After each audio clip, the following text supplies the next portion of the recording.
Hello everyone, welcome to the TC show. 5, 4, 3, 2, 1.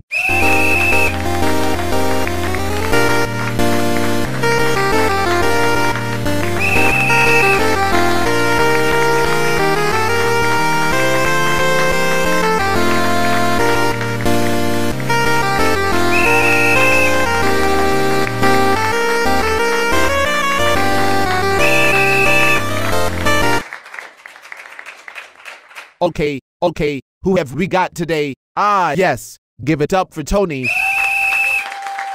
Give it up for Luke, who is a member of the Occupy Wall Street movement.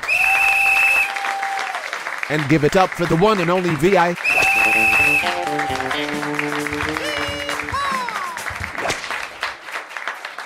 Okay, let's go. Hey Tony, I really do like having you on my show. Your British grit is refreshing. So what's new, Tony? It's a question of, where do I start? How about at the beginning?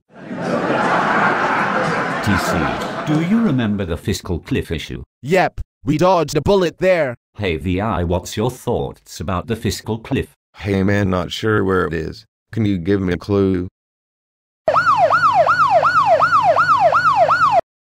Cast your mind back to August 2011. The debt ceiling was raised from $14.3 trillion to $16.4 trillion. It was agreed back then that there needed some fiscal discipline, and therefore it was decided that on the 1st of January 2013 taxes had to go up and spending cuts had to be made. No crystal ball was required to determine what would happen on the 1st of January 2013. As expected, the deadline passed, and the only thing that happened was a 2% rise in taxes, as this was a planned reset from the temporary tax reduction during the Bush administration. Quantitative easing continues at an alarming rate. Indeed, it continues at a rate of $85 billion per month, including mortgage-backed securities. To put it another way, QE is running at $32,800 per second. Quantitative easing was one of the main reasons why the Occupy Wall Street movement was created. The mainstream media have portrayed us as anti-capitalist. We are not anti-capitalist. We are anti-crony capitalist. There is a big difference. In 2008, the banks should not have been bailed out. They were not too big to fail. It was just that we were too small to save. If proper capitalism took place, the banks would have gone bankrupt, and would then be a lesson for the future. Hey man, if the banks would have gone bankrupt, we guys would have lost our money. The state should have taken them over until such time they became healthy again, and then they could be returned back to the private sector. Instead, what did they do? They took advantage of the Troubled Asset Relief Program, which was funded by the taxpayer, and the bankers have been awarding themselves bonuses ever since.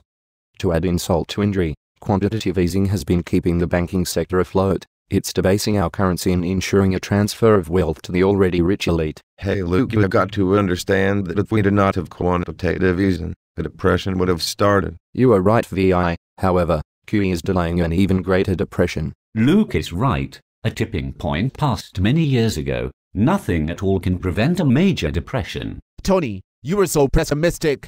President Obama said in his inauguration speech that the economy is on the road to recovery. Have a look at this video clip.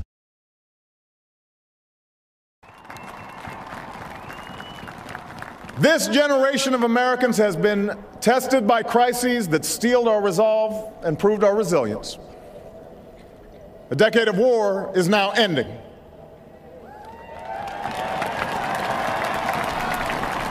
An economic recovery has begun. Can you please show that clip again? Sure. This generation of Americans has been tested by crises that steeled our resolve and proved our resilience. A decade of war is now ending.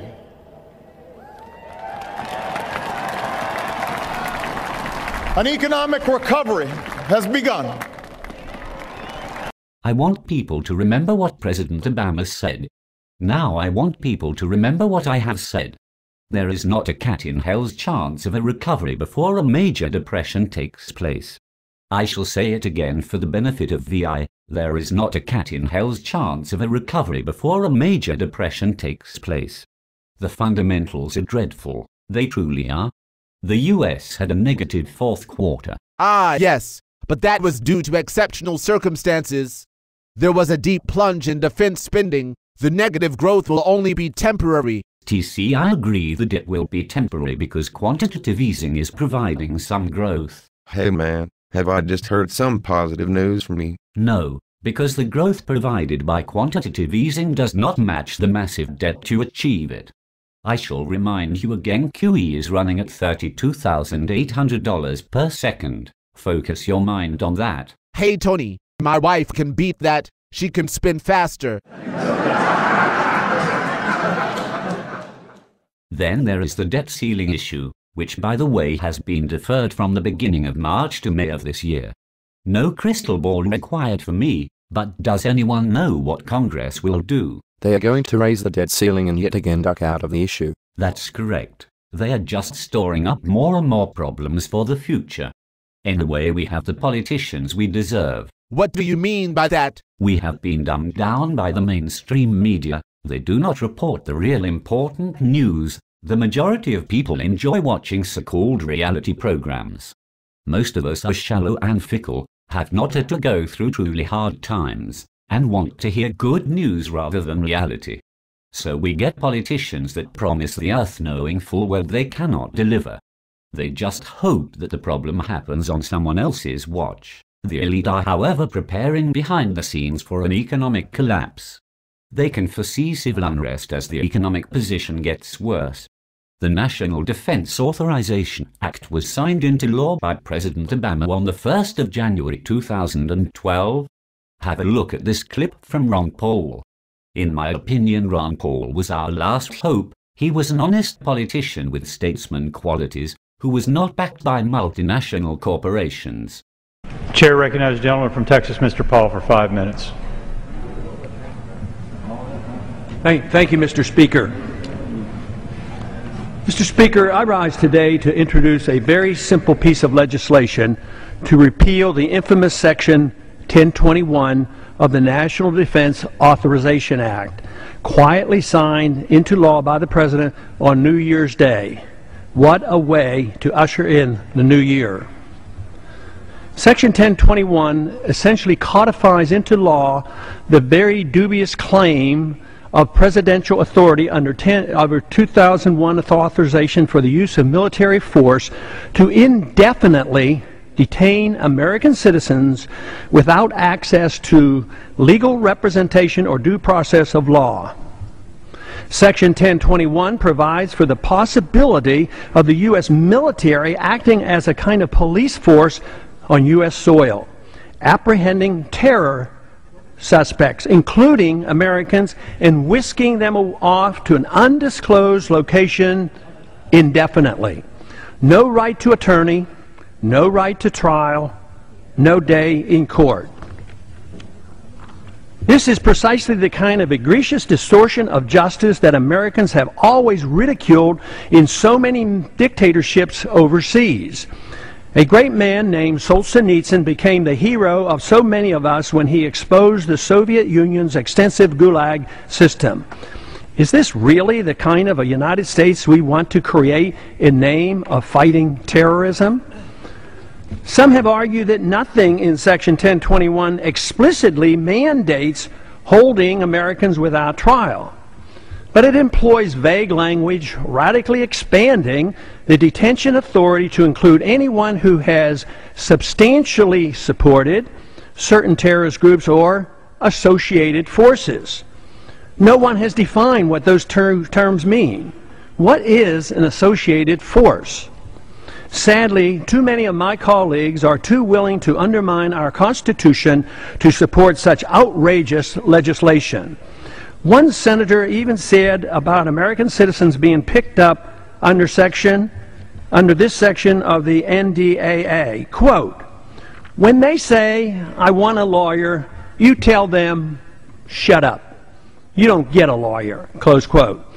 Is this acceptable in someone who has taken an oath to uphold the Constitution? Mr. Speaker, of course, I recognize how critical it is that we identify and apprehend those who are suspected of plotting attacks against Americans. But why do we have so little faith in our judicial system? Have we not tried in civilian court and won convictions of hundreds of individuals for terrorist or related activities? I fully support continuing to do so. But let us not abandon what is so unique and special about our system of government in the process. I hope my colleagues will join my effort to overturn this shameful Section 1021 of the National Defense Authorization Act. And I yield back. Chair recognizes the gentlelady from Texas, Ms. Jackson Lee, for 5 minutes. I would also like people to become familiar with House Resolution 6566. Have a look at the screen.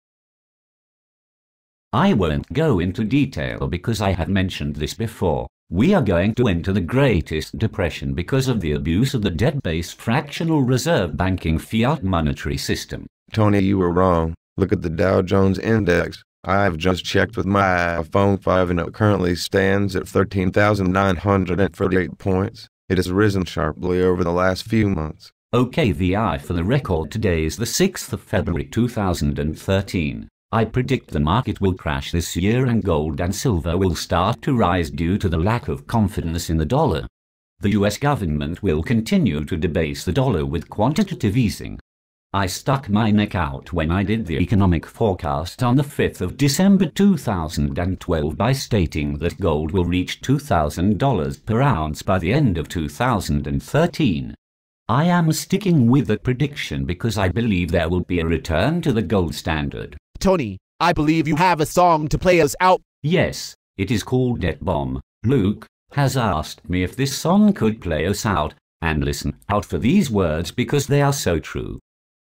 Run up a deficit, ignored the facts, blamed someone else, put up tax. I cannot deny we had a crack, but now we got to pay it back. TC signing out and saying goodbye.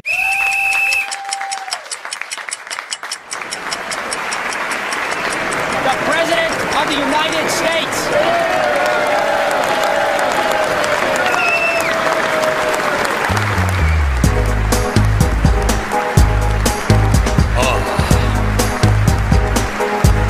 Oh, baby. Yeah. Ooh, yeah. Listen to this. Mortgages, cars, consumer shite. Government spending all through the night. Pensions and healthcare and welfare rights. Education wars to fight. Ooh, I love a good war to fight. Run up a deficit, ignore the facts. Blame someone else, put up tax. I can't deny we had a crack, but now we gotta pay it back. You know what you are. You're debt bomb, debt bomb. You're a debt bomb. The addiction to credit just goes on and on. Debt bomb, debt bomb. You're a debt bomb. A bailout, ooh, you turn me on. You know what you're doing to me, don't you? I know you do. If you can't afford it, don't be ill at ease. No. Spend it anyway, you've got voters to appease. Take the prudent savers and just give them a squeeze. Ow. That's the economics of Keynes. One more time now. Quantitative easing, zero interest rates.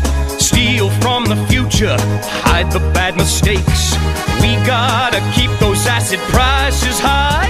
Don't matter if the credit's dry. Debt bomb, you're a debt bomb. Try to pay the debt off with inflation. Debt bomb, yeah. You're a debt bomb. Malinvestment, ooh, you turn me on. A boom caused by excess credit will always bust. Yeah. You've then got two choices, decide you must abandon the addiction, the credit lust, Or the currency collapses, it just turns to worthless dust. Dead bomb, you're a dead bomb. Destroy the country's money.